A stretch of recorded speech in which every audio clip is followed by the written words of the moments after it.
अस्सलाम वालेकुम वरहमतुल्लाहि वबरकातुहू रब्बि इश्रह ली सदरी वयस्सिर ली अमरी वहलुल उक़्दतम मिन लिसानी यफ़क़हू क़ौली. Inshallah, today we will start the 51st session of Ar-Rahiq al-Makhtoom, the Seal Nectar biography of our noble Prophet Muhammad sallallahu alaihi wasallam. Last class में हम लोगों ने डिस्कस किया था अबाउट द लेटर्स, जो लेटर्स जा रहे थे दूर दराज के एम्परर्स और किंग्स के पास. तो वी एंडेड जो letter to Chosroes emperor of Persia को जो लेटर गया था उसमें हम लोगों ने एंड की थी अपनी क्लास. अब आगे बढ़ते हैं. Am I clear? One of you please confirm. One of you please confirm. Yeah, Nasreen. All right. अभी the envoy to the king of Rome, the Caesars, उसके पास कौन सा लेटर जाता है और कौन से सहाबी एज एन इनवॉय जाते हैं. Al-Bukhari records along, by the way, this is page number 474 that I'm beginning. Some of you who are following the hard book, page number 474. Al-Bukhari records a long narration of the contents of the letter sent by the Prophet to Heraclius, emperor of the Byzantines. In the name of Allah, the most gracious, the most merciful, from Muhammad, the servant of Allah, and his messenger to Heraclius, the king of the Byzantines. Blessed are those who follow true guidance. I invite you to embrace Islam so that you may live in security. If you come within the fold of Islam, Allah will give you a double reward. But if you turn your back upon it, then the burden of the sins of all your people will fall on your shoulders.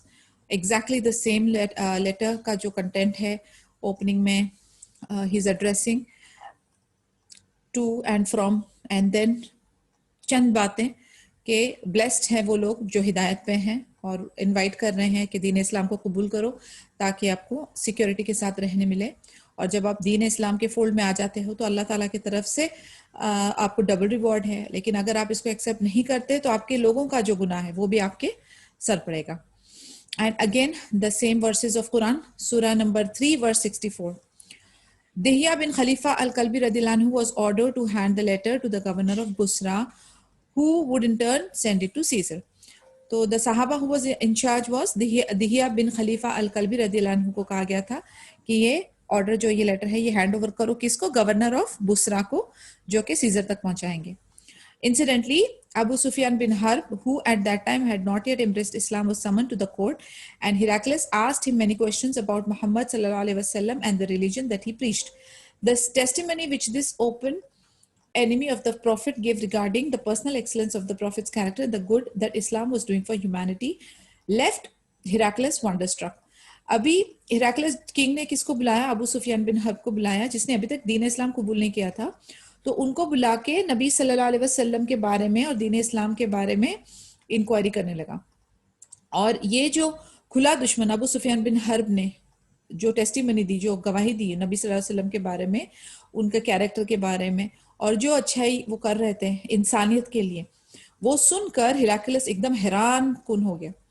Al-Bukhari, on the authority of Ibn Abbas radhiyallahu anhu, narrated that Heraclius sent for Abu Sufyan and his companions, who happened to be trading in Sham, which is Syria, Palestine, Lebanon, and Jordan, and had come to Ilia, which is Baitul Maqdas. This was during the truce that had been concluded between the polytheists of Quraysh and Allah's Messenger sallallahu alaihi wasallam. Bukhari जो on authority of इब्न अब्बास रदियल्लाहु अन्हु आगे narrate करते हैं कि हिराक्लियस ने अबू सुफियान और उनके साहबास के लिए भेजा था मैसेज, जो कि उस वक्त शाम में ट्रेड कर रहे थे. अभी शाम के इलाके में कौन कौन सी कंट्रीज आती है? सीरिया, पैलेस्टाइन, लेबनान और जॉर्डन. और वो इलिया में बैतुल मक़दस में भी आए थे.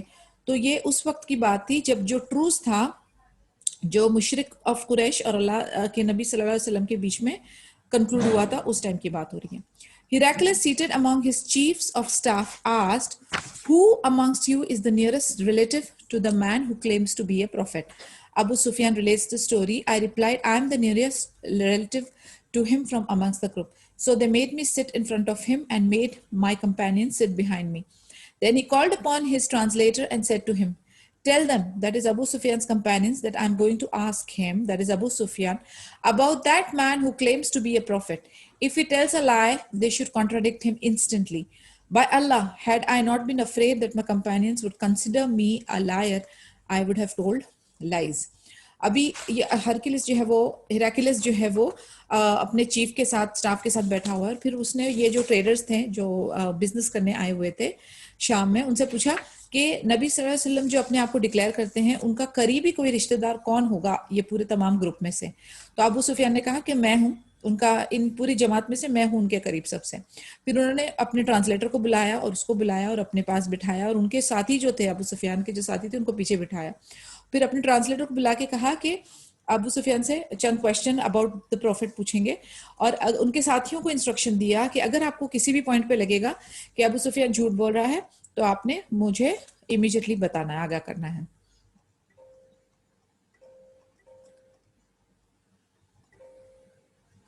Abu Sufyan continued, Muhammad descends from a noble family. No one from his family happened to assume kingship. His followers are those considered weak, with numbers ever growing. He neither tells lies nor betrays others. We fight him and he fights us, but with alternate victory. अभी अबू सुफियान ने जो information provide की उसके बारे में हम लोग जानेंगे। उन्होंने कहा कि नबी सल्लल्लाहु अलैहि वसल्लम जो है वो नोबल फैमिली, नोबल लाइनेज को बिलोंग करते हैं और इनकी फैमिली में से कोई किंग नहीं बना, लेकिन they are the noble lineage. फिर उसके बाद इनके जो फॉलोवर्स हैं वो कमजोर माने जाते हैं, लेकिन इनका जो तादाद है वो कॉन्स्टेंटली ग्रो होती जा रही है। ना तो वो झूठ बोलते हैं, ना तो धोखाधड़ी करते हैं। हम उनके साथ फाइट करते हैं, वो हमारे साथ फाइट करते हैं विद ऑल्टरनेट विक्ट्री, यानी कभी उनकी जीत होती, कभी हमारी जीत होती। वो लोगों को ताकीद करते हैं कि अल्लाह की इबादत करें, सिर्फ अल्लाह की इबादत करें और अल्लाह की इबादत में किसी को शरीक ना करें। एंड जो हमारे बाप दादाओं का जो फोर फादर्स का जो रिलीजन था उसको छोड़ने की ताकीद करते हैं। वो हमको ऑर्डर करते हैं कि इबादत करो, सच्चाई पे रहो, बुराई से हटो, अपने घर वालों के साथ स्ट्रॉन्ग रिलेशनशिप मेंटेन करो। Heraclius, on hearing this testimony, turned to his translator and ordered him to communicate to us his impression, which revealed full confidence in the truthfulness of Muhammad sallallahu alaihi wasallam's prophethood. फिर इतना सुनने के बाद हिराक्लिस ने अपने translator जो था उसको कहा, ऑर्डर दिया कि ये वो उनको एक्सप्रेस करे या कम्युनिकेट करे कि उनको पूरा कॉन्फिडेंस आ गया नबी सल्लल्लाहु अलैहि वसल्लम की सच्चाई में कि वो सही के नबी हैं। I fully realize that prophets come from the noble families. He does not have any previous example of prophethood. Since none of his ancestors were a king, we cannot then claim that he is a man trying to reclaim his father's kingdom. अभी इनकी family में, इनकी lineage में कोई भी king नहीं था। अब ये जो पॉइंट है ये उनकी फायदे के लिए साबित हुआ नबी सल्लल्लाहु अलैहि वसल्लम के लिए, क्योंकि वो कुछ रिक्लेम नहीं करना चाह रहे, अपनी किंगशिप रिक्लेम करना नहीं चाह रहे। यानी he is not interested in holding a chair या होल्डिंग अ पोजीशन या होल्डिंग अ किंगडम और पावर। तो देखा जाए तो उनका अपना जाती मफाद इसमें कोई नहीं है। वो सच्चे नबी है और नबियों की एक और एक जो सिफत होती है कि प्रॉफिट्स जो है वो नोबल फैमिलीज को बिलोंग करते हैं, not necessarily kingship but noble families को बिलोंग करते हैं। तो हिराक्लिस जो है वो काफी ज्यादा इस चीज पर उसका यकीन और कॉन्फिडेंस बढ़ता गया कि नबी सल्लल्लाहु अलैहि वसल्लम जो है वो सही अल्लाह के नबी हैं। So long as he does not tell lies regarding people, he is for the more reason immune to telling lies in regards to Allah. कहते हैं जब इनकी सिफत ही सच्ची है और हक पे है, बात जो है वो ट्रूथफुल वाली बात करते हैं, तो डेफिनेटली वो जब सादिक है, अमीन है, तो वो दुनियावी मामलों में भी ऐसे हैं तो अल्लाह के मामले में भी वो झूठ फरेब नहीं करेंगे। Concerning his followers being those considered weak with numbers ever growing, this is the case with faith until it is complete. उस पे जो उसका कमेंट था कि नबी सल्लल्लाहु अलैहि वसल्लम के जो फॉलोवर्स हैं, जो सहाबाज हैं, वो कमजोर माने जाते हैं लेकिन उनकी तादाद एवर ग्रोइंग है। तो इसमें उन्होंने कहा ये सबके ईमान रिलेटेड है। जब तक कि ईमान कामिल नहीं होता लोग कमजोरी का मुजाहरा करते हैं। I have understood that no instance of apostasy has yet appeared among his followers, and this points to the bliss of faith that finds its place in the human heart. वो कहते हैं कि हमें ये भी नहीं हमने देखा कि इनके जो सहाबाज हैं जो दीन इस्लाम की तरफ आ जाते हैं, भले कमजोर ईमान के ही हो, लेकिन वो दोबारा से उससे पलटते नहीं, मुर्तद नहीं होते। कहते ये एक साइन है कि उनके जो फॉलोवर्स हैं, उनके जो सहाबा हैं, उनको दीन इस्लाम में दाखिल होकर ईमान की जो कहते हैं ना सकीनत उतरने के बाद इनके दिलों में ये मुतमईन है, they are happy and satisfied and content, इसलिए ये दोबारा से दीन इस्लाम से नहीं फिरते। Betrayal, as I see, is alien to him because real prophets hold themselves from betrayal. Betrayal यानी पीठ दिखा के भाग जाना, धोखा देना. कहते हैं ये हो ही नहीं सकता कि कोई नबी प्रॉफिट असली हो और उसके अंदर ये सिफत मौजूद हो. तो डेफिनेटली नबी सल्लल्लाहु अलैहि वसल्लम के अंदर भी ये धोखा देने वाली कोई सिफत मौजूद नहीं है. तो this is also one of the quality कि ये सही नबी है. You said he orders the worship of Allah with no associates, observance of prayer, honesty, abstinence, and prohibition of paganism. If this is true, he will soon rule the place beneath my feet. वो कहते हैं कि जो आपने कहा है कि वो किस चीज की ताकीद करते हैं लोगों को कि अल्लाह की इबादत करो, अल्लाह के साथ किसी को शरीक मत करो और ईमानदारी से रहो और सारी जो ये बुत परस्ती है और जहालत वाली जो मन घड़त रस्में हैं उसको फॉलो मत करो. कहते हैं अगर वो इस सब चीजों की ताकीद करते हैं तो बहुत जल्द ये जितनी मेरे गवर्नमेंट या किंगडम है जो उस पे रूल करेंगे वो. That means what is trying to say is कि वेरी सून वो पर्शिया को भी ओवररूल कर जाएंगे, उसको भी इन्वेड कर जाएंगे, रोम को भी इन्वेड कर जाएंगे. यानी सारी बिग जितनी भी डायनेस्टीज है इंशाल्लाह भी इद्निल्लाह वेरी सून वो सबके ऊपर हावी हो जाएंगे. I have already known that a prophet would arise, but it has never occurred to me that he will be an Arab from among you. If I was sure I would be faithful to him, I might hope to meet him, and if I were with him, I would wash his feet. वो कहते हैं कि मुझे ये चीज का बिल्कुल knowledge है कि एक नबी जो है वो आने वाले हैं, लेकिन मुझे ये नहीं पता था कि वो अरब में से होंगे, आप में से होंगे. कहते हैं अगर मैं श्योर हो जाऊं कि ये सही है तो मैं उनके लिए बहुत फेथफुल होऊंगा. मैं उम्मीद करता हूं कि मेरी उनसे मुलाकात हो और फिर मैं उनसे मिलकर उनके पैरों को धोऊं. यानी आप देखें सुभान अल्लाह, किंग है मगर किंग जो है वो प्रोफेट्स के सामने अपनी वैल्यू क्या बता रहा है. यानी नबी और रसूल का जो दर्जा है सुभान अल्लाह वो कितना आला अल्लाह ताला ने बनाया है. Heraclius then requested that the prophet's letter be read, the observations of the emperor, and finally the definite and clear-cut exposition of the Islamic message could only create a tense atmosphere amongst the clergy present at the court. They were ordered to leave.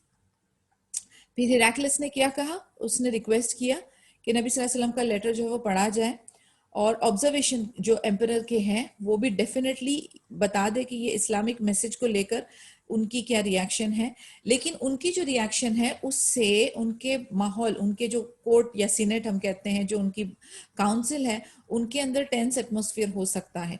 इसलिए उन्होंने जो clergy यानी जो उनके priest वगैरह जो थे, जो उनके रबाइज या प्रीस्ट हम कहते हैं, वो उनको उन्होंने ऑर्डर दिया कि वो वहां से निकल जाएं. Abu Sufyan continued, while coming out, I said to my companions, the matter of Ibn Abi Qabsha, that is Muhammad, has become so prominent that even the king of Banu al-Asfar, the Romans, is afraid of him.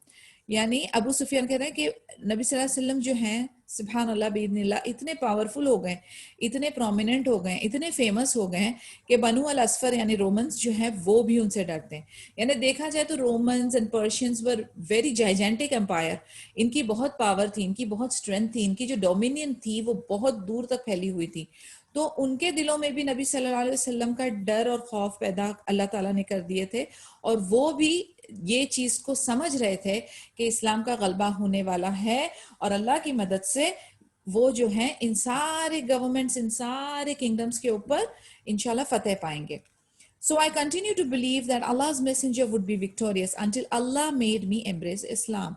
और इसलिए फिर वो वहीं तक यानी वो believe करते रहे कि अल्लाह के जो मैसेंजर है वो लाजमी उनकी फतेह होने वाली है और अल्हम्दुलिल्लाह उन्होंने दीन इस्लाम कबूल किया. The king did not embrace Islam for it was differently ordained. However, the Muslim envoy was returned to Medina with the felicitations of the emperor. अभी ये जो है अबू सुफियान तो definitely he became Muslim, we know all that. लेकिन जो king था उसने अभी तक एम्ब्रेस इस्लाम किया नहीं था. वो थोड़ा डिफरेंट उसका एक एंगल या परसेप्शन चल रहा था. लेकिन जो मुस्लिम एम्बेसडर या एनवॉय जो था वो रिटर्न हुआ मदीना में और उसका जो है बहुत फेलिसिटेशन किया गया, यानी उसका बहुत मानो सम्मान किया गया था. On his way back to Medina, Dihya al-Kalbi radhiyallahu anhu was intercepted by people from the tribe of Judham in Hisma, who looted the presents sent to the Prophet Muhammad sallallahu alaihi wasallam. अभी जब ये दिहा अल-कल्बी वापस आ रहे थे Medina में तो एक ट्राइब है एक कुंभा जिसका नाम जुधाम है हिस्मा में, उन्होंने उनको लूटा और जो प्रेजेंट्स जो किंग ने नबी सल्लल्लाहु अलैहि वसल्लम के लिए दिए थे वो लूट लिया उन्होंने. Zayd bin Harisa radiallahu anhu, at the head of 500 men, was dispatched to that spot. He inflicted heavy losses on those people and captured 1,000 camels, 5,000 of their cattle, and 100 women and boys.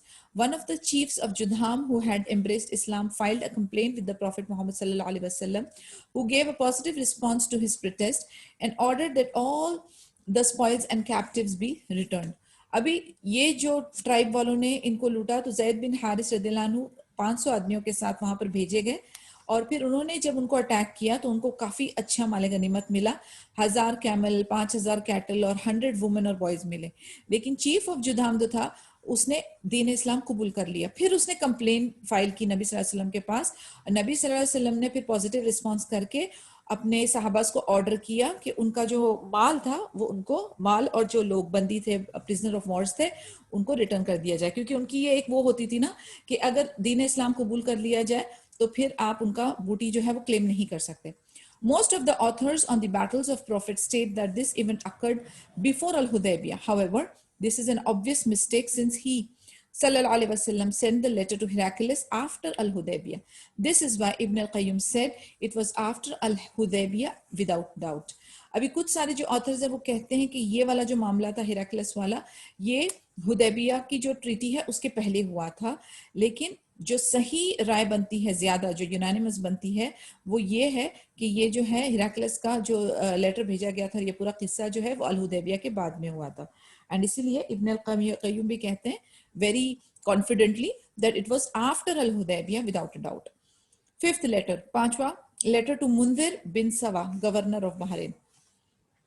The Prophet dispatched Al-Ala bin Al-Hadrami radiyallahu anhu to the governor of Bahrain with a letter inviting him to embrace Islam. अभी ये पांचवा letter जा रहा है मुंदिर बिन सावा जो governor of Bahrain है, और किसके हाथों गया? अल-आला बिन अल-हदरमी रदियल्लाहु अन्हु के हाथों. The letter is, Allah's Messenger sallallahu alaihi wasallam, I read your letter which you wrote to the people of Bahrain extending to them an invitation to Islam. Islam appealed to some of them and they entered the fold of Islam, while others did not find it appealing. In my country there live Magians and Jews, and therefore you may inform me of the treatment to be extended to them. तो वो अल-मुंदिर बिन सावा reply कर रहे हैं to the letter, जो वो letter format है वो सेम टू सेम है. उनका रिस्पांस आया अभी कि अल्लाह मैसेंजर सल्लल्लाहु अलैहि वसल्लम, मैंने आपका लेटर पढ़ा जो आपने हमें लिखा. बहरीन को इनवाइट कर रहे हैं आप दीन इस्लाम कबूल करने के लिए. कुछ लोग जो है वो इस्लाम से अग्री करते हैं और एंटर होना चाहते हैं इस्लाम के फोल्ड में, कुछ जो है वो नहीं अग्री करते हैं. फिर वो कहते हैं हमारी कंट्री में मैजियंस और यहूद भी रहते हैं, वो जो आग की पूजा करते हैं, वो कहते हैं वो भी रहते हैं. तो आप मुझे उनके बारे में, उनके साथ क्या मामला होगा उसके बारे में इंफॉर्मेशन दीजिए. The Prophet wrote the following letter in reply to this. अभी नबी सल्लल्लाहु अलैहि वसल्लम का रिप्लाई जा रहा है उनको. In the name of Allah, the most gracious, the most merciful, for Muhammad, messenger of Allah, to Mundir bin Sawa. अल्लाह के नाम से शुरू हो रहा है, बिस्मिल्लाहिर्रहमानिर्रहीम. फिर नबी सल्लल्लाहु अलैहि वसल्लम addressing to Mundir bin Sawa. Peace be upon you. I praise Allah who has no associates, and I bear witness that Muhammad is his servant and messenger. I remind you of Allah the Mighty and the Glorious. Whoever accepts admonition does it for his own good. Whoever follows my envoys and acts in accordance with their guidance has in fact accepted my advice. My envoy have highly praised your behavior. You shall continue in your present office.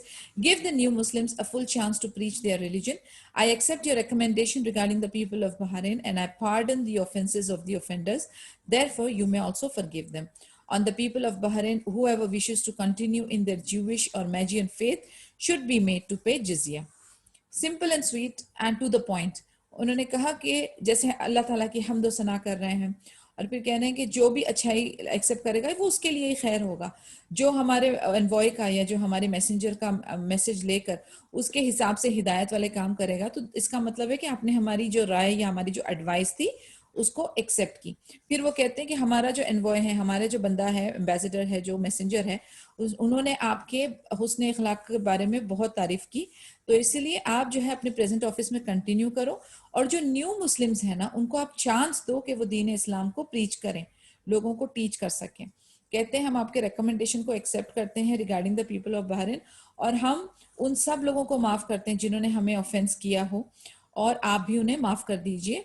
और बाकी जो लोग हैं, जो यहूद और मैजियन हैं, उनको जो है जिजिया पे करना होगा सिक्योरिटी टैक्स की शक्ल में, and they can continue living there. So जो क्वेश्चंस पूछा गया, to the point, precisely answer, no beating around the bush. आपने देखा उनके लेटर और उनके कम्युनिकेशन में किसी भी तरीके का एग्जैजरेशन नहीं है, कोई एक्स्ट्रा तारीफ नहीं, कोई एक्स्ट्रा धमकी नहीं, कोई एक्स्ट्रा रूडनेस नहीं, कोई एक्स्ट्रा, कुछ भी एक्स्ट्रा नहीं है, एकदम simple, sweet, to the point, precise and short. ये है जबरदस्त कम्युनिकेशन का एक तरीकाकार। Letter to हौदा bin Al Ali, the governor of यमामा, ये 6th लेटर अभी हम देखेंगे।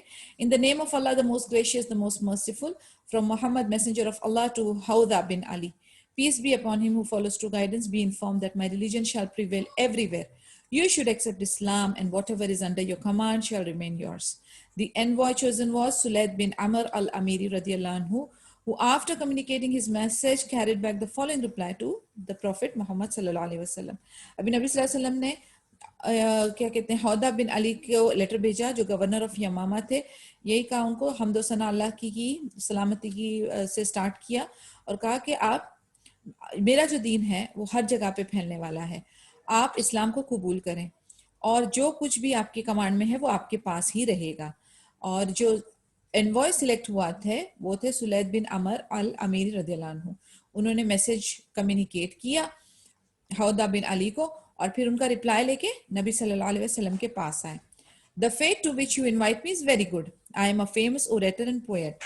The Arabs highly respect me and I hold a position among them. If you include me in your government, I am prepared to follow you. The governor then bestowed a reward on Sulayth and presented him with clothes made of hajar fabric. Of course, he put all those presents before the Prophet Muhammad sallallahu alaihi wasallam. बड़ा positive और बड़ा short and sweet reply आया हौदा बिन अली का। उन्होंने कहा the faith, जो आप मुझे फेथ के बारे में, रिलीजन के बारे में इनवाइट कर रहे हैं वो बहुत अच्छा है। मैं बहुत फेमस पोएट और ओरेटर हूँ, यानी अच्छा स्पीकर हूँ। अरब जो है वो मुझे बहुत रिस्पेक्ट करते हैं और मेरी एक पोजीशन है उनके अंदर। मैं राजी हूँ आपकी गवर्नमेंट में इंक्लूड होने के लिए और मैं बिल्कुल तैयार हूँ आपको फॉलो करने के लिए। और फिर उन्होंने जो सुलैत बिन अमर अल अमीरी रदियल्लाहु अन्हु थे, जो एनवॉय या मैसेंजर थे, उनको क्लोथ्स दिए हजर फैब्रिक के बने हुए। दिस वाज अ वेरी क्या कहते हैं, गुड क्वालिटी का and a very branded kind of fabric था। ऑफ कोर्स सुलैत बिन अमर अल अमीरी रदियल्लाहु अन्हु ने वो खुद नहीं ले लिया, उन्होंने वो प्रेजेंट किया नबी सल्लल्लाहु अलैहि वसल्लम को। The Prophet did not accept Hawda's demand. He usually turned down such authoritative tone and would say that the whole matter was in the hands of Allah, who gave his land to whoever he desired. Jibril later came with the revelation that Hawda had died. The Prophet Muhammad sallallahu alaihi wasallam, in the context of his comment on this news, said, "As for Yamama, from it will come a liar claiming prophethood after me, but he shall be killed." When someone asked who would kill him, he replied, "You and your companions," and it occurred as he said. अभी नबी सल्लल्लाहु अलैहि वसल्लम ने हौदा की जो demand है उसको कबूल नहीं किया, क्योंकि उसकी जो एक टोन थी उसके अंदर थोड़ा सा अथॉरिटी थी। यानी नबी सल्लल्लाहु अलैहि वसल्लम को आजिजी एंड क्रेडिट जो है वो सब अल्लाह अज़्ज़ा वजल की तरफ डायरेक्ट करना होता है। तो कोई भी इंसान या किसी का भी टोन ऑफ कम्युनिकेशन ऐसा हो, मैं, आई, मी, माई सेल्फ वाला, तो वो नबी सल्लल्लाहु अलैहि वसल्लम को पसंद नहीं आता था वो टोन। तो उनको जो है हौदा का भी जो टोन था उसके अंदर थोड़ा सा एरोगेंस और अथॉरिटेटिव टोन लगा। एनीवेज जिब्रील अमीन उनके पास आके उनको एक रेवलेशन दिए कि हौदा जो है वो फौत हो चुका है।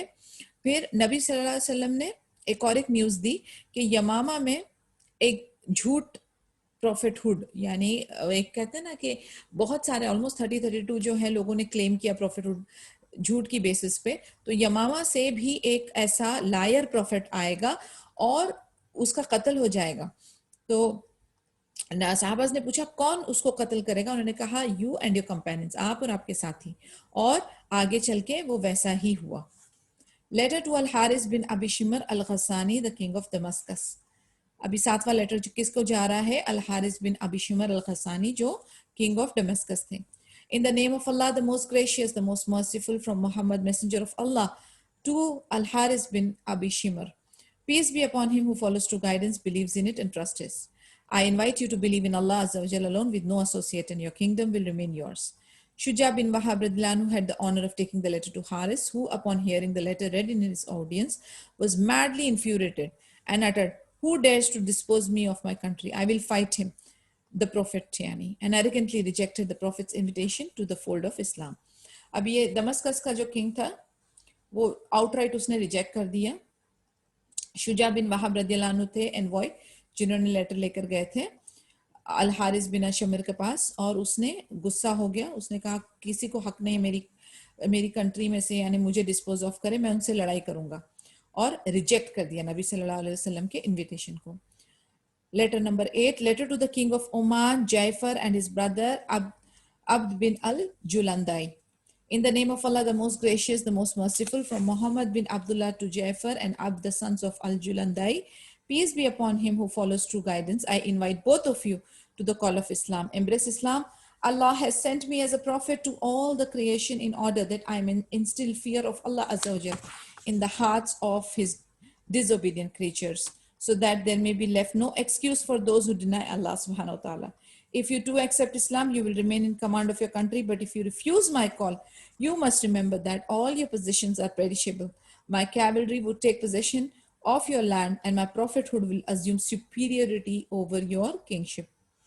अभी ये दो हैं जिनको जा रहा है ये लेटर, दो भाई, ओके, किंग ऑफ ओमान जायफर और उनके भाई अब्द बिन अल जुलंदाई. तो नबी सल्लल्लाहु अलैहि वसल्लम एज यूजुअल अल्लाह की हम्द सना से शुरू कर रहे हैं और उनको कह रहे हैं कि सलामती उस पे जो कि हिदायत पे है, और दोनों को इनवाइट कर रहे हैं दीन इस्लाम को कबूल करने के लिए. फिर अपनी नबूवत का डिक्लेयर कर रहे हैं कि मैं सारे क्रिएशन के लिए नबी हूँ, और मैं अल्लाह का डर जो है वो लोगों के दिलों में डालने के लिए हूँ जो डिसोबीडियंट क्रीचर्स हैं. कहते हैं कि कोई भी एक्सक्यूज नहीं है कि आप अल्लाह को डिनाई करो, और अगर आप दोनों दीन इस्लाम को कबूल करते हो तो आप लोग अपनी कंट्री को अपने पास यानी अपने पावर्स आप रिटेन कर सकते हो. लेकिन अगर आपने रिफ्यूज किया तो आप ये जान लो कि हर चीज जो आपके पास है, पोजीशन जो है पेरिशेबल है, यानी वो निस्तो नाबूद हो जाएगी, सब चीज फना हो जाएगी.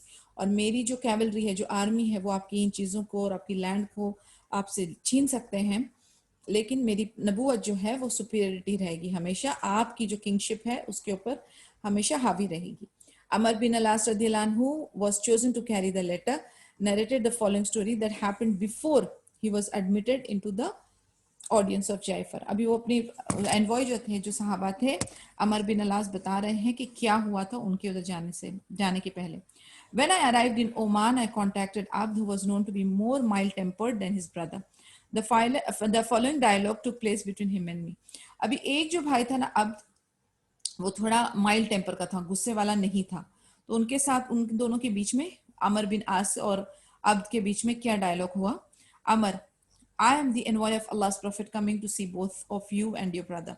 Abd, you have to see my brother and read to him the letter you are carrying. He is my senior in both age and kingship. Incidentally, what is the purpose of your mission? Amar, we invite you to believe in Allah alone with no associate, to discard any other deities, and testify to the messengership of Muhammad sallallahu alaihi wasallam. अब अमर जो है वो अपना बता रहे हैं कि मैं मैसेंजर हूँ नबी सल्लल्लाहु अलैहि वसल्लम के लिए, सल्लल्लाहु अलैहि वसल्लम की तरफ से आप दोनों भाइयों के लिए. आप कहते हैं कि आपको जो है मेरे भाई से ये लेटर के बारे में बताना पड़ेगा. वो एज में भी मुझसे बड़े हैं और किंगशिप के ओहदे में भी मुझसे बड़े हैं. फिर उन्होंने उनसे पूछा कि आपका मिशन क्या है, पर्पस क्या है आपके मिशन का.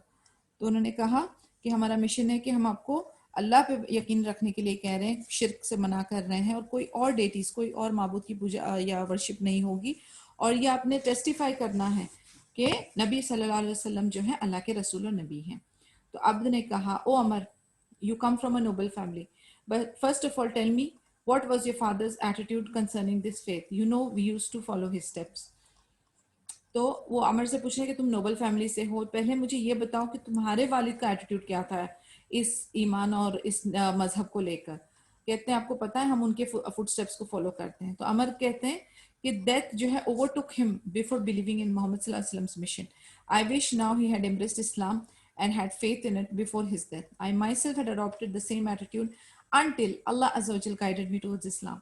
वो कहते हैं कि उनके जो वालिद हैं दीन इस्लाम कबूल करने से पहले उनकी डेथ हो गई थी, और वो ये हसरत रखते हैं कि काश मेरे बाबा जो है वो दीन इस्लाम को कबूल किए होते अपनी डेथ से पहले.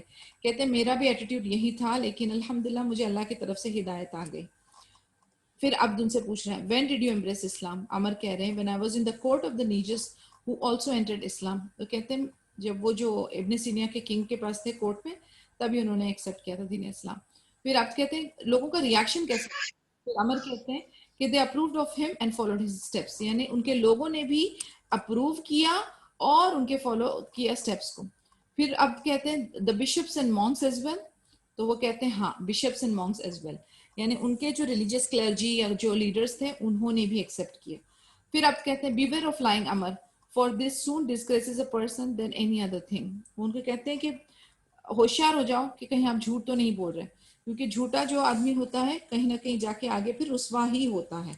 अमर कहते हैं I never tell lies, additionally our religion does not permit it. वो कहते हैं मैं झूठ नहीं बोलता और जो हमारा दीन मजहब है वो हमें झूठ बोलने की इजाजत नहीं देता। सुभान अल्लाह, a thing a point to ponder.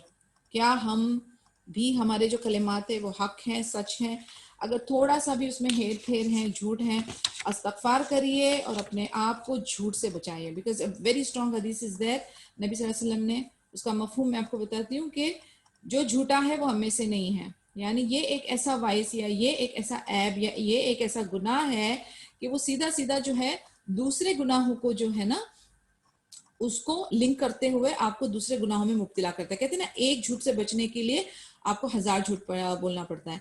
तो इट इज बेटर कि आप जो है झूठ से इज्तनाब करें, झूठ से बचें और अपने बच्चे और डिपेंडेंट्स को भी इस चीज की रिमाइंडर अक्सर देते रहें।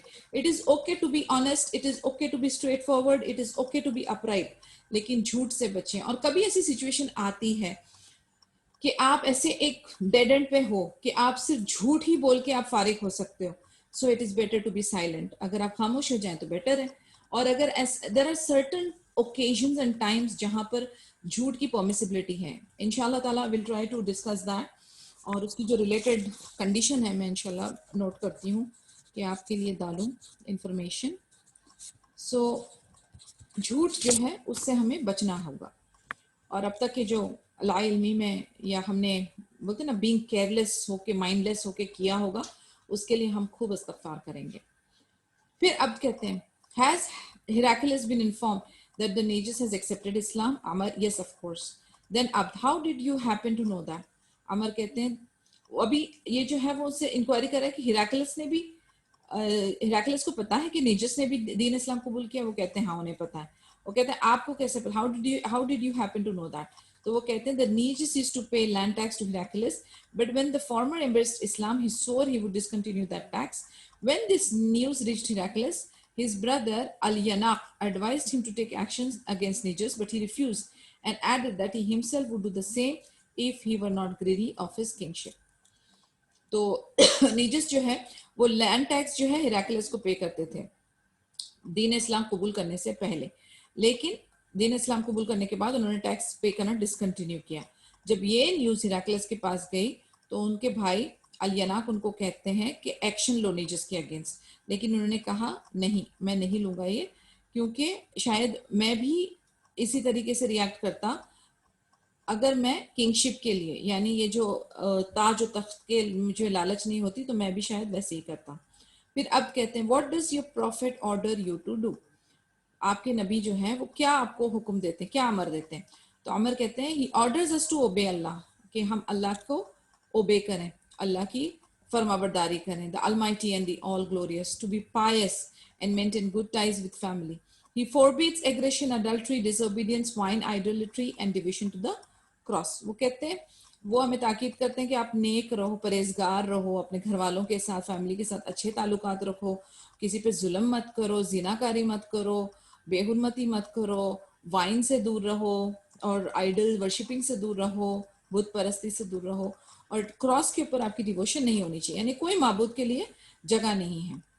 फिर अब कहते हैं fair words and fair believes are those you are calling for. I wish my brother would follow me to believe in Muhammad and profess his religion, but my brother is too greedy of his kingship to become a subordinate. वो कहता है कि बिल्कुल सही, fair words आपने हक की बात की है, हक वाली ईमान की बात की है आपने, और मेरी ये ख्वाहिश है कि मेरा भाई भी नबी सल्लल्लाहु अलैहि वसल्लम को बिलीव करे और दीन इस्लाम को कबूल करे। कहते हैं लेकिन मेरा भाई जो है वो बहुत लालची है अपने तख्त ताज और किंगशिप को लेकर। अमर कहते हैं should your brother surrender himself to Islam, the prophet would give him authority over his people and take alms tax from the wealthy to be given to the needy. अमर उनको सोल्यूशन दे रहे हैं कि अगर आपका भाई सरेंडर कर लेता है तो उसकी अथॉरिटी कहीं नहीं जाएगी, उसकी अथॉरिटी उसी के ही पास रहेगी, और वो लोग जो दीन इस्लाम को एक्सेप्ट नहीं करते हैं तो उनसे जिजिया तौर पे लिया जाएगा और वो गरीबों में बांटा जाएगा। अब said that is fair behaviour, but what is this arms tax you have mention. वो कहते हैं ठीक है ये बिल्कुल सही बिहेवियर है, फेयर है, इसमें अदल है, लेकिन ये जो टैक्स है आर्म्स टैक्स, इसके बारे में क्या है। तो अमर कहते हैं it is a divine commandment that alms tax be taken from the well to do people who have surplus wealth and be distributed to the poor. यानी समथिंग लाइक ज़कात, खैरात, सदका, ये जो है वो अल्लाह की तरफ से कमांड है कि अमीरों से पैसा लिया जाए और गरीबों में तकसीम किया जाए। अब I doubt if this can work among our people. वो कहते हैं मुझे शक है कि हमारे लोगों में ये कानून या ये फैसला शायद चलेगा, नहीं चलेगा पता नहीं। Amar stayed for some days to be admitted into Jaifar's court until he was finally granted this permission. He said, he asked me to hand him the letter to read it. After that, he asked me how the Quraysh had reacted, and I answered they had followed him, some out of their own free will, and others overpowered by military fighting. Now, people have chosen Islam in preference to other creeds and have realized through their mental insight that they had been staying in darkness. None except you is now out of the domain of Islam. So I advise you to embrace Islam so that you can provide security to yourself and your country. Here he asked me to call on him the following day. अभी दूसरे जो है जयफर के court में उनको entry मिल गई, कुछ दिन वो रहे उनके पास, उनके कंट्री या उनके स्टेट में, तो उनको दूसरे भाई जो था जयफर, जो बड़ा वाला था, जो मेन इंचार्ज था, उनकी कोर्ट में दाखिला मिल गया। फिर उन्होंने उनको कहा लेटर दो और रीड करने को कहा। फिर उसके बाद उन्होंने उनसे इंक्वायरी की कि क्या कुरैश कैसे रिएक्ट किया और क्या जवाब दिए। तो उन्होंने कहा उन्होंने उनको फॉलो किया, कुछ ने अपनी मर्जी से किया, कुछ जो है मिलिट्री पावर ओवर पावर करके फाइटिंग करके उन्होंने एक्सेप्ट किया, और लोगों ने दीन इस्लाम को तरजीह दे रहे हैं दूसरे मजहबों के ऊपर। और उन्होंने देखा कि इसमें क्या खासियत है और किस तरीके से ये दीन इस्लाम अंधेरियों से लेकर नूर की तरफ लेकर आता है। कहते हैं सिवाय आपके यहाँ पर जितने भी मेन सारे डोमेन है उन्होंने इस्लाम कबूल कर लिया। वो कहते हैं इसलिए मैं आपको एडवाइस करता हूँ, आपको राय देता हूँ, मशवरा देता हूँ कि आप दीन इस्लाम कबूल करें ताकि आपको पूरी प्रोटेक्शन और सिक्योरिटी मिल सके, आपको और आपकी कंट्री को। फिर उन्होंने कहा कि call on him the following day, अगले दिन नेक्स्ट डे में उनको कांटेक्ट किया जाए। The following day he showed some unwillingness in receiving me, but his brother अब interceded and I was given the chance to see him again. But this time he addressed me in a threatening, arrogant tone. However, after a private talk with his brother and reconsidering the whole situation, both brothers embraced Islam and proved to be true to Islam, which had begun to make its way into this new era. ये ऐसा हुआ कि next दिन उन्होंने कहा कि आप दोबारा से आके मुझे मिलो। तो नेक्स्ट दिन वो उनको मिलने के लिए थोड़ा हिचकिचा रहे थे, लेकिन उनके जो छोटे भाई थे अब उन्होंने इंटरसीड किया और फिर इनकी मुलाकात हुई। लेकिन वो जो है जयफर वो थोड़ा सा एरोगेंट और थ्रेटनिंग टोन में बात कर रहे थे। फिर उनके जो भाई थे अब उन्होंने दोबारा से उनसे प्राइवेट टॉक की और उनको पूरी सिचुएशन का जायजा दिया। एंड अल्हम्दुलिल्लाह फाइनली दोनों भाइयों ने दीन इस्लाम कबूल किया और आखिर तक वो उस पर खड़े रहे, क्योंकि उन्हें लग गया था कि यही रिलीजन है जिसका जो है अभी आगे पूरे एरिया में बोलबाला होना है। Through these letters, the Prophet managed to communicate his message to most of the kings at that time. Some believed while others remained obstinate and persisted in their disbelief. However, the idea of embracing Islam and the advent of a new prophet preoccupied all of them. यानी ये जो थे ये मुख्तलिफ letters थे जो नबी सल्लल्लाहु अलैहि वसल्लम ने कम्युनिकेट किए आसपास की नेबरिंग किंगडम्स के किंग्स को। कुछ ने चंद ने जो यकीन किया, दूसरे जो थे वो खामोश रहे और अपने कुफर में रहे। लेकिन हाउएवर ये दीन इस्लाम को कबूल करने का आइडिया था उनको, यानी समझ आ गई थी, और ये कि नबी सल्लल्लाहु अलैहि वसल्लम जो है उनके जहनों में तारी रहे कि उन्हें पता है कि ये एडवेंट है, ये अभी नबी जो है ये अल्हम्दुलिल्लाह रहेंगे। This is the new beginning. यानी post Hudaybiyyah hostilities, the invasion of Ghaba और दी कराद। अभी हुदैबिया के बाद जो अटैक्स या हॉस्टिलिटीज या जो नेगेटिविटी हुई उसके बारे में है, और ये कौन सी इन्वेजन ऑफ गाबा और दी कराद के बारे में इंफॉर्मेशन है। It was in fact not a battle but a clash carried out against a platoon of Bani Fazara It occurred at Ziqarad, a water reservoir situated at a day's journey from Medina. ये actual जंग नहीं थी मगर एक clash था. एक छोटी platoon जो है बनी फराजा की, ये कौन सी जगह में हुआ? जी कराद में. वाटर रिजर्वर था जहां पर पानी का एक वो था, इंतजाम था. और ये जो जगह है ये 1 घंटे की जर्नी पर है मदीना से. Al-Bukhari named a chapter about it in which he indicated that it occurred 3 days before the Battle of Khaybar. Khyber के बैटल के 3 दिन पहले का किस्सा है ये. अल बुखारी ने में रिकॉर्ड हुआ है. Muslim reported a chain of narration from Salama bin al-Aqwa saying the same. मुस्लिम ने रिपोर्ट किया चेन ऑफ नरेशन से फ्रॉम सलमा बिन अल-अक्वा के ये जो majority of the writers on the battles of the prophet listed before al-Hudaybiyah, but the most correct किसकी है? अल-बुखारी और मुस्लिम की. बिफोर और आफ्टर हुआ अल्लाह आलम, ये डिफरेंट डिफरेंट इनके जो नरेटर्स होते हैं या जो स्कॉलर्स और रिसर्चर्स होते हैं वो अपनी अपनी उनकी एक क्या कहते हैं फाइंडिंग्स होती है और वो डिसाइड कर रहे होते हैं. कुछ कहते हैं बिफोर, कुछ कहते हैं पोस्ट, अल्लाह आलम. लेकिन सबसे एक्यूरेट जो मानी जाती है वो अल बुखारी और मुस्लिम की. It has been narrated on the authority of Salma bin al-Aqwa radiallahu anhu, the hero of this battle. Allah's messenger sent one of his slaves, Rabah, with his camels to a nearby pasture. I, taking Talha's horse, went there for the same purpose. When the day dawned, Abdurrahman al-Fazari made a raid, drove away all the camels, and killed the man who looked after them. I told Rabah to ride the horse, take it to Talha, and inform Allah's messenger, that the mushrik had made away with his camels. On the authority of Salma bin al-Aqwa radiallahu anhu, the hero of this battle, Allah's messenger sent one of his slaves, Rabah. Okay, अभी सलमा बिन अल-अक़वा जो narrate करते हैं कि अल्लाह messenger ने अपने एक slave रबा को camels के साथ नियर बाय के हरियाली में पेस्चर में भेजा. और सलमा बिन अल-अक़वा ने तलहा का हॉर्स लेके वो वहां पर गए. जब जैसे ही दिन जो है डॉन हुआ, अब्दुर्रहमान अल फजारी ने रेड कर दी, सारे कैमल्स को लेके गए और जो उसकी देखरेख कर रहा था उसका कत्ल कर दिया.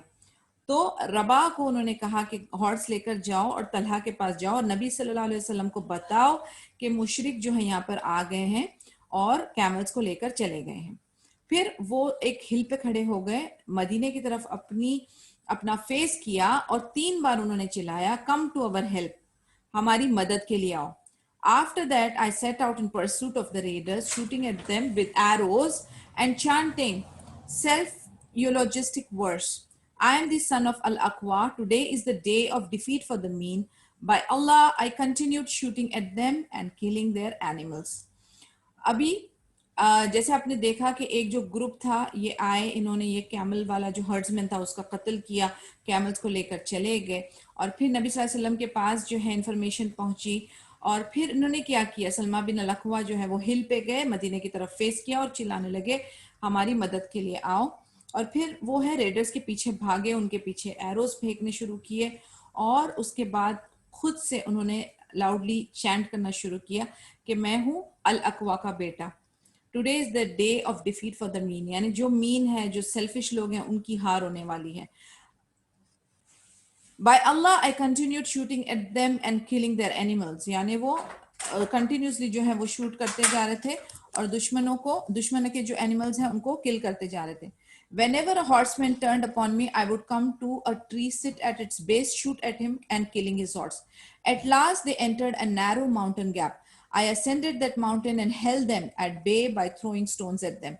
I continued to chase them in this way until I got all the camels free, none remaining with them. They fled in all directions, and I followed, shooting at them continually until they dropped more than 30 mantles and their lances, lightening their burdens. On everything they dropped, I put a mark with some stones so that Allah's messenger and his companions might recognize them as booty left by the enemy. They went on until they came to a narrow valley. They sat down to eat something, and I sat on the top of the tapering rock. 4 of them ascended the mountain, coming towards me. When they were near enough to hear me, I shouted, "Do you recognize me?" They said, "No. Who are you?" I said, "I am Salama, son of Al-Aqwa. I can get any one of you, but none of you can get me." So they returned. आप देखें सुभान अल्लाह, एक आदमी की बहादुरी और एक आदमी की, जिसे हम कहते हैं ना कि क्राइसिस मैनेजमेंट, या उसका जो अल्हम्दुलिल्लाह स्किल और उसका जो दिमाग है, किस तरीके से उसने अपनी बहादुरी जान माल लगा के अकेला किस तरीके से इन लोगों को ड्राइव आउट करके माल गनीमत भी हासिल किया, इन लोगों पे हावी भी हुए और सारे कैमल्स को भी उन्होंने छुड़वा दिया। वो कंटिन्यूसली, जैसे हमने देखा कि वो कंटिन्यूसली उनके ऊपर अटैक कर रहे थे, उनके एनिमल्स को अटैक कर रहे थे, और अपना जो उनका जो प्रोसीड करने का जो तरीका था वो कंटिन्यूसली वो करते जा रहे थे, और उन्होंने तकरीबन कंप्लीटली सारे कैमल्स को भी फ्री कर दिया। और ये लोग जो है अपना बोझ हल्का करने के लिए अपनी चीजों को उतारते जा रहे थे, तो वो उन चीजों के ऊपर भी मार्क लगाते जा रहे थे ताकि कोई भी नबी सल्लल्लाहु अलैहि वसल्लम के सहाबा या नबी सल्लल्लाहु अलैहि वसल्लम वो चीजों को देखें, वो माल को देखें, तो उन्हें समझ आ जाए कि ये बूटी का माल है, यानी ये माल गनीमत है जो मुस्लिम्स के लिए, मुस्लिम के कंट्रोल में जाने वाला है। और वो कंटिन्यूसली ये करते जा रहे थे। अब ऐसा हुआ कि कुछ 4 लोग जो थे वो उनकी तरफ आ रहे थे, असेंड कर रहे थे माउंटेन पे। तो उन्होंने फिर से कहा कि आप मुझे जानते हो, डू यू रिकॉग्नाइज मी? उन्होंने कहा नहीं। तो कहते मैं हूं सलमा, सलमा सन ऑफ अलखवा, अलखवा का बेटा। कहता है मैं आप लोगों को वो कर सकता हूँ अटैक, लेकिन आप मुझ पे नहीं कर सकते।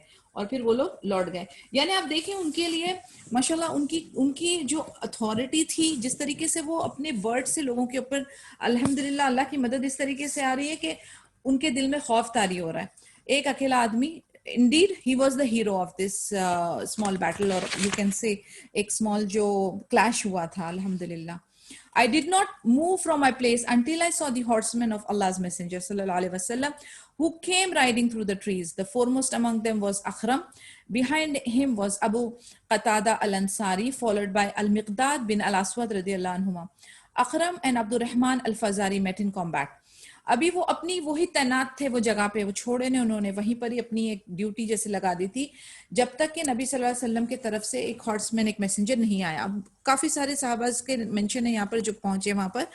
One of them was Akhram, one was Abu Qatada Al Ansari, दूसरे थे अल मिकदाद बिन अल अस्वद। अब अकरम और अब्दुर्रहमान अल फजारी के बीच में डुअल कॉम्बैट होने लगा, यानी उनकी अटैक और डिफेंस शुरू हुआ। अकरम killed अब्दुर्रहमान's horse, but the latter managed to strike him with his lance and killed him. Abdurrahman turned around riding Akram's horse. Abu Qatada, seeing this, engaged in a fierce combat with Abdurrahman, struck him with the fatal blow with his lance. The polytheists consequently fled, and I went in their pursuit. Before sunset, they reached a valley with a spring of water called Dhi Qarad. They rested there to have a drink, but I, having been in their pursuit, turned them out of the valley before they could drink a drop of water. अभी इन लोगों की आपस में जो जंग होने लगी, dual combat होने लगा, उसमें एक सहाबा का कत्ल हो गया और जो दुश्मन मुशरिक था वो जिंदा बच गया। फिर दूसरे सहाबा के साथ उसकी भीड़ हुई और दूसरे सहाबा ने उनको कत्ल कर दिया। अब मुशरिक जो है वो भाग रहे थे, लेकिन बिफोर सनसेट वो एक वैली में पहुंचे, एक पानी की जो जगह थी जिसका नाम जी करात था। वहां पे जाके वो रेस्ट करके पानी लेना चाह रहे थे, लेकिन जो सहाबा थे हमारे अलकवा, सलमा बिन अलकवा, वो जो हैं उनको दौड़ाते गए और उनको पानी का एक बूंद भी, एक कतरा भी उनको पीने के लिए नहीं छोड़ा। Later on, the Prophet Muhammad sallallahu alaihi wasallam, along with his companions, overtook me. I said, O Messenger of Allah sallallahu alaihi wasallam, let me select from our people 100 men, and I will follow the plunderers and finish them. In reply, the Prophet said, Ibn al-Aqwa, you have taken enough, and so now you have to show nobility. They have reached the locality of Ghatafan, where they are having a feast. He added, our best horseman today is Abu Qatada, and our best footman today is Salama. He allotted me 2 shares of the booty, the share meant for the horsemen and the other meant for the footmen. Intending to return to Medina as an honor, he made me mount behind him on his she-camel called Al-Adba. Ibn Makhtum was given the administration of Medina and Miqdad bin Amr the standard of the Prophet during this invasion. अभी ऐसा हुआ कि ये तो मुशरिकों को बाहर उन्होंने भगा दिया, एक कतरा पानी भी नहीं उनको नसीब हुआ। फिर नबी सल्लल्लाहु अलैहि वसल्लम और उनके कंपेनियंस जो थे उनके साथ उनकी मुलाकात हुई। फिर नबी सल्लल्लाहु अलैहि वसल्लम ने उनको कहा कि मैं सिलेक्ट करता हूँ अपने 100 लोगों को। ये अकवा जो है, सलमा बिन अकवा कह रहे हैं नबी सल्लल्लाहु अलैहि वसल्लम को कि आप, मैं खुद सिलेक्ट करता हूँ 100 आदमियों को और इन लोगों को वापस से इनको पीछे इनके भाग के इनको खत्म कर देता हूँ, कत्ल कर देता हूँ। तो नबी सल्लल्लाहु अलैहि वसल्लम ने उनको कहा कि तुमने बहुत अल्हम्दुलिल्लाह कर लिया, और अभी जो है थोड़ी सी नोबिलिटी दिखाने का टाइम है। ये अपने गताफान के लोकेलिटी में पहुंच गए हैं और ये फीस्ट अभी they are enjoying their feast. कहते हैं हमारे आज के ये जो क्लैश है, इसका जो बेस्ट हॉर्समैन है वो कौन है? वो अबू कतादा है। और जो फुटमैन, जो बेस्ट फुटमैन, जो फुट पे यानी बिना हॉर्स के जो चल के भाग के जिन्होंने फतेह हासिल की, वो सलमा अल अक़वा है। फिर उन्होंने उनको 2 हिस्से बूटी दिए और कहा, एक जो हॉर्समैन के लिए और एक जो है फुटमैन के लिए। और फिर उनको कहा, जब मदीने में लौट रहे थे तो एज एन ऑनर उन्होंने उनको अपने साथ बिठाया अपनी शी कैमल पे, जिसका नाम था अल अदबा। और इब्न मख्तूम जो थे उनको एडमिनिस्ट्रेशन का इंचार्ज बनाया था मदीना का, और मिक्ताद बिन अमर जो थे उनके हाथ में फ्लैगशिप थी ये इन्वेजन की। So that was about the invasion of Ghaba और जी करार। तो इसमें हम लोगों ने जाना कि कौन हीरो थे। अल्हम्दुलिल्लाह, Salama bin Al Akwa. So that was the session for today. इंशाअल्लाह कल मुलाकात होती है। अगर कोई क्वेश्चन है, कोई डिस्कशन है, तो प्लीज आप open your mics. If there are no questions, inshallah we will meet tomorrow bi'idhnillah. Subhanakallahumma wa bihamdika nashhadu an la ilaha illa anta nastaghfiruka wa natubu ilayk. अस्सलामु अलैकुम व रहमतुल्लाहि व बरकातहू। वालेकुम अस्सलाम व रहमतुल्लाहि व बरकातहू। कैसी हैं आप? अल्लाह का शुक्र है, अल्हम्दुलिल्लाह। अल्हम्दुलिल्लाह, अल्हम्दुलिल्लाह।